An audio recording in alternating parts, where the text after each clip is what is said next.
Ravens tackle Ronnie Stanley is doubtful with an ankle injury. J.K. Dobbins, Marlon Humphrey, and Marcus Peters are all questionable for Baltimore. And for the Patriots, Kyle Duggar, Jakobi Meyers, Jalen Mills, Adrian Phillips, and Devon Gotcha are all questionable as well.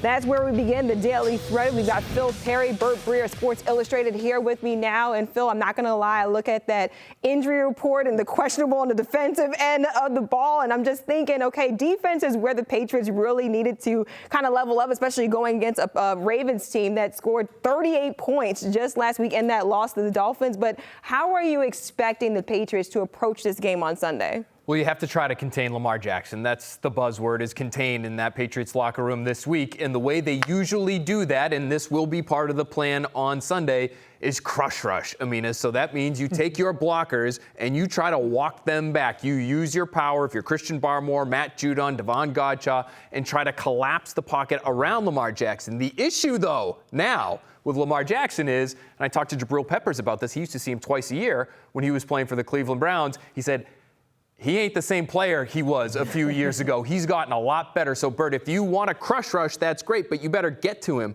because when he's operating from a clean pocket right now, he's been tremendous. Yeah, and I've heard the term cage rush. I think we're talking about the same thing there, and that's really what you want to do. You almost want to create a cage around the pocket so he can't escape. And I think one thing that's encouraging about the way the Patriots have played to this point in the season, you don't have superstars on defense. What you do have is discipline. They're not missing a lot of tackles. They're not allowing a lot of big plays.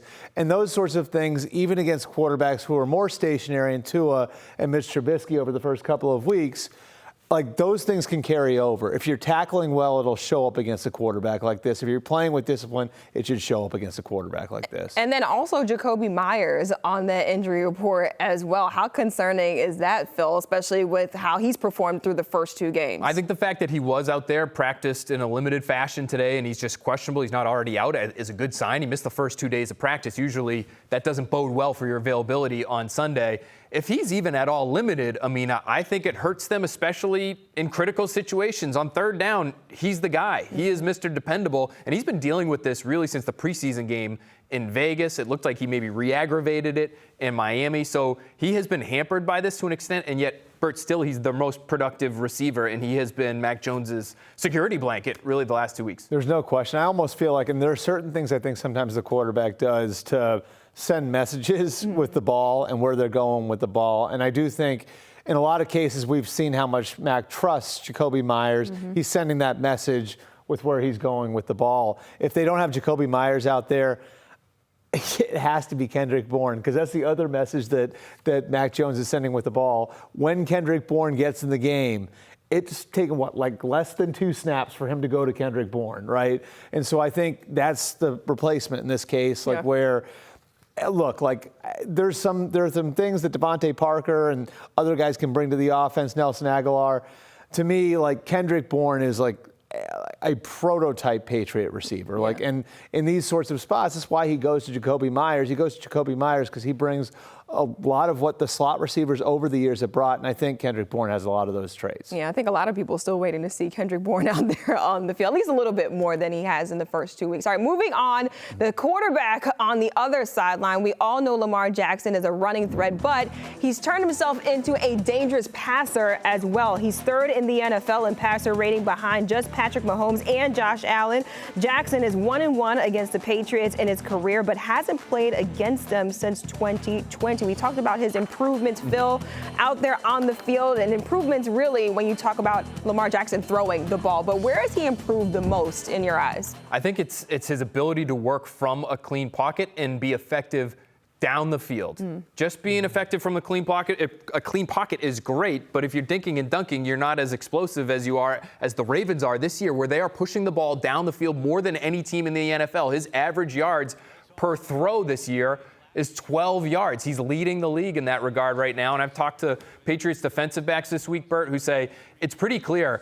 They want to get down the field. It probably opens up some space for Lamar to run if he wants, but it also wears down your defensive backfield. And if you can get into the bench in the secondary of an opposition, that's going to benefit you against a guy who presents as many problems as Lamar does. I think the newest thing is just the nuances to his game. And there was a play against the Jets in the opener where he moved the safety with his eyes, and he didn't get enough attention for this, but on that touchdown pass to Devin Duvernay there on the in-cut in that game, you see him holding the safeties and no-look the ball to Devin Duvernay, which when Patrick Mahomes does that, it gets a lot of attention. When Josh Allen does, I mean, and you see Lamar Jackson doing some of those sorts of little things now to manipulate the defense. So I think that's one thing we've seen added to his game.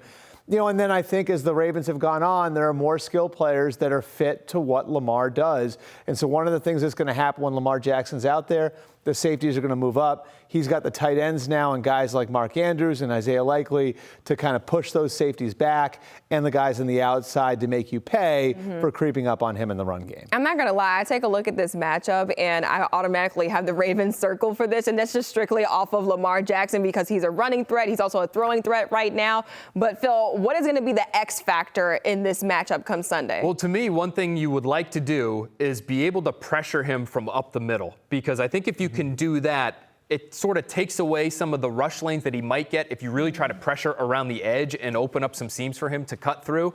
And so for me, the X factor is Christian Barmore, and he's going to get a great matchup this weekend because he's going against Tyler Linderbaum, who is a very highly thought of interior offensive lineman out of Iowa, very technically sound, very athletic, but also, Bert, very light. Undersized. And Christian Barmore is a powerful dude. We know he has plenty of quickness as well, but if he gets a chance to get one-on-one with Tyler Linderbaum on third down, that's a matchup that should benefit the Patriots. I'm going to go for the low-hanging fruit here and look at last week and what happened to the Ravens against the Dolphins. And I think with a new defensive coordinator, Mike McDonald, in there with some of the injuries that they've had in the secondary, Kyle Fuller going out for the year a couple of weeks ago, can you get a couple cheap touchdowns? And so to me, if you're going to get a cheap touchdowns with a downfield guy who maybe can take advantage of some of the communication issues in the back end, maybe you get a cheap one with Nelson Aguilar somewhere. He could be the X factor on Sunday. And I think he plays a little bit more this weekend. I mean, I think you could see the snaps for Devontae Parker, who's played over 100 snaps through 2 games, see those get dialed back and see Nelson Aguilar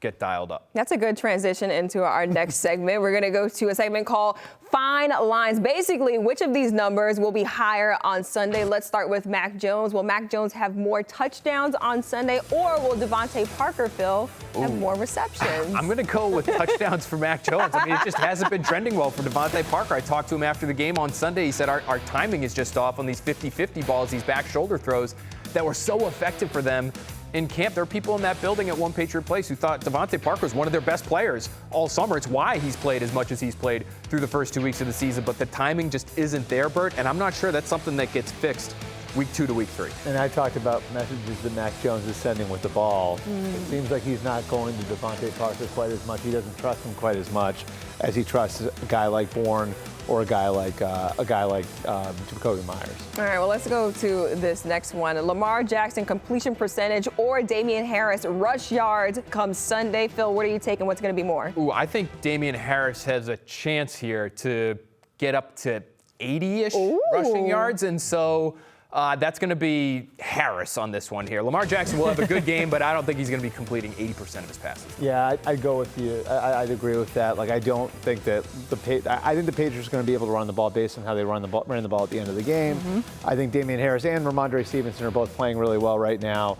And it's not that I don't think Lamar is going to be accurate on Sunday, but I think if you look at Lamar's 65-70% passer, I think Damian Harris has more rushing yards. Stevenson did significantly out-snap Harris last week. Yes. So if that happens again, then maybe it's Lamar in this case, but I'll still go with Harris. All right, so we also have Ravens kicker Justin Tucker's longest made field goal or Patriots' longest play from scrimmage. Phil, what are you taking? What's going to be more? You got to go Tucker here, right? Tucker's like 66, right? Oh, my gosh. 66 the guy, yards. Yeah, he's a threat to go from 60 at any point in time. So I think, listen, the Patriots offense showed progress last week. I think they added some things that they didn't have in week 1 that they showed in week 2 that I think benefited Mac Jones, that I think he likes, that I think he helped push this offseason to become a part of the offense. But I don't know if they're going to hit any plays from 60. Yeah, at risk of making this whole segment an echo chamber, I agree with Phil on this one too. I like Justin Tucker's good for one of those end of the half 55-yarders that they just throw at the wall that he normally is able to hit. So I would say Justin Tucker hits a longer field goal in this case. I mean, he's kicking it like the longest one's 66. I mean, he could literally kick it from anywhere, apparently. All right, and we got one more topic to hit. I'll let Bill Belichick give us the intro to it. Boomer. Haven't been to one of these in a couple. We're graced. You're looking good. I just love that clip of Bill Belichick. In honor of Bill Belichick's favorite sportscaster Chris Berman, we made some boomerisms for the Ravens this week. Which is your favorite? Running back Poetic Justice Hill, or quarterback Kevon Seymour Picks, or linebacker Justin Houston? We have a problem, Phil. That last one, that's definitely boomer to a T. Justin Houston, we have a problem on third down. You could see that. You could hear that one. That's I my do like that favorite one on the board there. I think the Poetic Justice is more boomer because it's very succinct. That's true. You could read that right over a highlight. So I'd go Poetic Justice Hill. Yeah, I got to go with the last one. I like the Houston, we have a problem. But I also love the smile of Bill Belichick when he walked in the room. I mean, you don't see it that often. All right, thanks, guys. The Patriots host the Ravens on Sunday. We'll get you ready starting at noon when I'm joined by Michael Holley, Tommy Kern, Matt Castle, Phil Perry, and Albert Breer.